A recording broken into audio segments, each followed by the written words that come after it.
Essa semana, né, o mercado brasileiro acabou vivendo três notícias bombásticas ao mesmo tempo, né? E se você tem ações aí na carteira, principalmente da Petrobras ou de algum banco, o que eu vou te mostrar agora pode mudar a sua estratégia para os próximos meses. Lembrando que esse vídeo aqui não é nenhuma recomendação nem de compra nem de venda de nenhum desses ativos, cabe a você estudar e saber onde você aporta o seu dinheiro. O primeiro deles, né, o Banco Central aí acabou cortando a Selic para 14,25% nessa quarta-feira passada, né, o terceiro corte aí seguido. A segunda coisa que aconteceu foi a guerra aí entre o Irã e os Estados Unidos, que colocou aí o petróleo nas máximas dos últimos 20 anos. E o terceiro, né, dias depois aí o anúncio de um acordo de cessar fogo fez o petróleo acabar derretendo em quase 7% e arrastou a Petrobras junto com isso, né? Teve três eventos aí uma semana, um impacto gigantesco na nossa carteira, e eu tenho, né, alguns anos aí de mercado analisando e o que o cupom fez e por que isso é diferente das vezes anteriores. Bom, vamos começar, né, pela decisão de juros, porque ele acaba aí afetando literalmente todo investidor brasileiro, de quem tem só tesouro direto até quem tem ações. Na quarta-feira, no dia 17 de junho, né, o cupom acabou decidindo de forma unânime cortar a Selic em 0,25 pontos percentuais, levando aí a taxa de 14,5 para 14,25 ao ano. Foi o terceiro corte, né, consecutivo aí do ciclo, depois da redução também em março e abril. Até aqui nada, né, surpreendente. O mercado já estava esperando esse movimento, segundo aí o Boletim Focus. Mas o que chamou bem a atenção, né, foi o tom do comunicado. O Banco Central não sinalizou se vai continuar cortando na próxima reunião marcada, que é entre os dias 28 e 29 de julho. Isso daí é bem diferente, né, das vezes anteriores, quando o Banco Central dava assim pistas mais claras do próximo passo. Por que essa cautela toda então? Porque a inflação voltou a preocupar, né? O IPCA projetado para 2026 subiu e o mercado já desconfia aí que a meta de inflação pode não ser cumprida esse ano. E o PDG Pactual, por exemplo, né, acabou revisando a projeção, que saindo aí de 4,9 para 5,3, né, incorporando o choque aí do petróleo, que a gente vai falar aí nos próximos blocos. E o que isso daí significa para você, o pequeno investidor?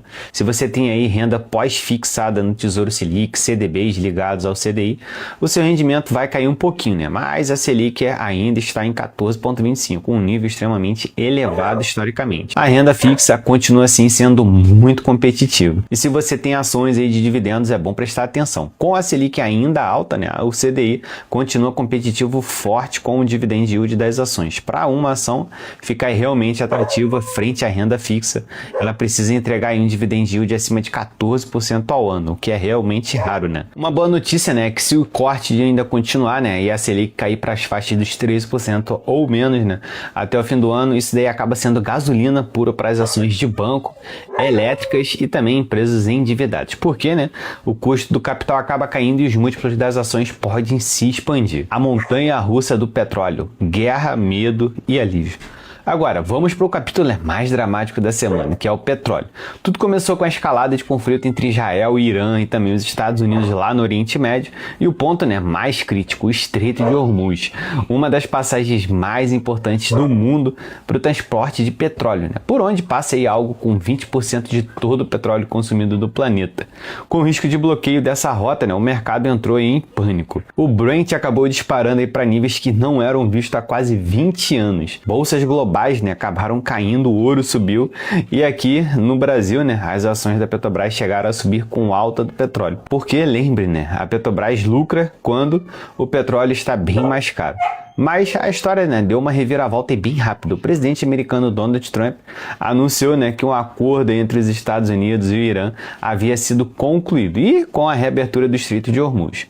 E a frase dele, né, nas redes sociais, resumindo aquele momento, né, ele disse em um tom informal que os navios do mundo podem religar os motores e deixar o petróleo fluir novamente.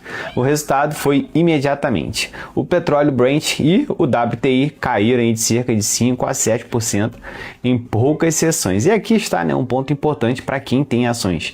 As petroleiras brasileiras desabaram junto, né? E a Petrobras chegou aí a cair mais de 5% em um único pregão. tanto as ações preferenciais quanto as ordinárias. E a Prio recuou quase 7%. A Pentocôncavo acabou aí cedendo 6,5%. E a Brava perdeu aí 4%. Foi um movimento generalizado de todo o setor.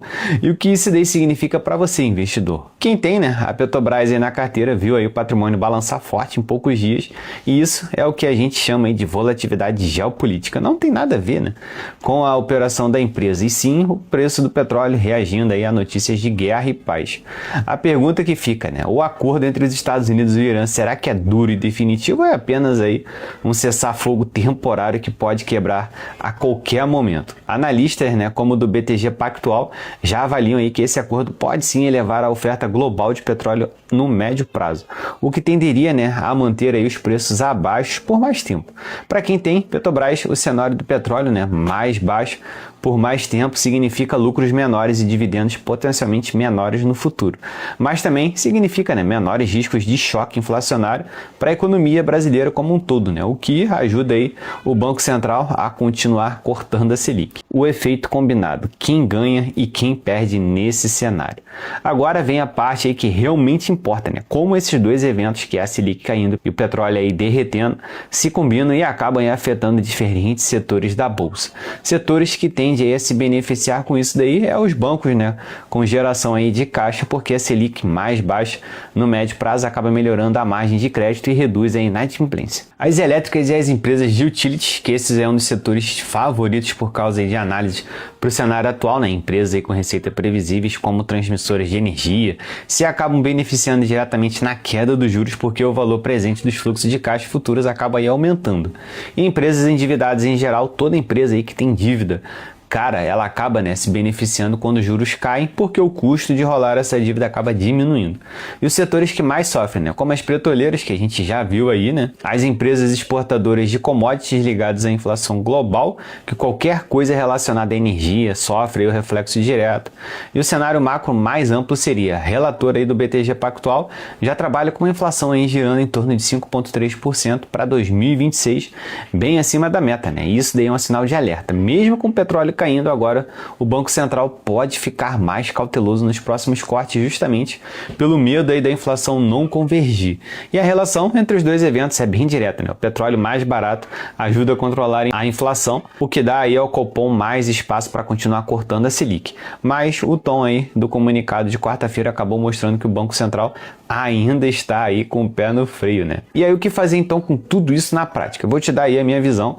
Vale ressaltar, né, que não é uma dica de investimento. Se você, né, tem Petrobras na carteira, não saia correndo para vender por causa aí de uma queda de poucos dias, né, por questão geopolítica. E se você tem aí renda fixa, acaba aí aproveitando enquanto a Selic ainda está em patamares acima de 14%. Travar aí, né, numa boa taxa agora, antes de novos cortes, ainda faz muito sentido. E se você busca aí ações de dividendo, né, o cenário aí favorece a setores com receitas bem previsíveis, que são as elétricas, as transmissoras e também o saneamento, né, já que são aí setores que as casas de análise estão sempre recomendando com mais força para o segundo semestre de 2026. E se você tem bancos também, vale lembrar, né, que o efeito aí da queda da Selic é bem gradual. E você, me conta aí nos comentários, você tem Petrobras na carteira? Ficou aí preocupado com essa queda dessa semana? Eu vou ler todos esses comentários e vou te responder um a um. E claro, né, se esse vídeo te ajudou de alguma forma, não deixa de se inscrever no canal, deixar o seu like e ativar o sininho, né, porque a gente sabe toda semana aí tem uma notícia diferente no mercado financeiro.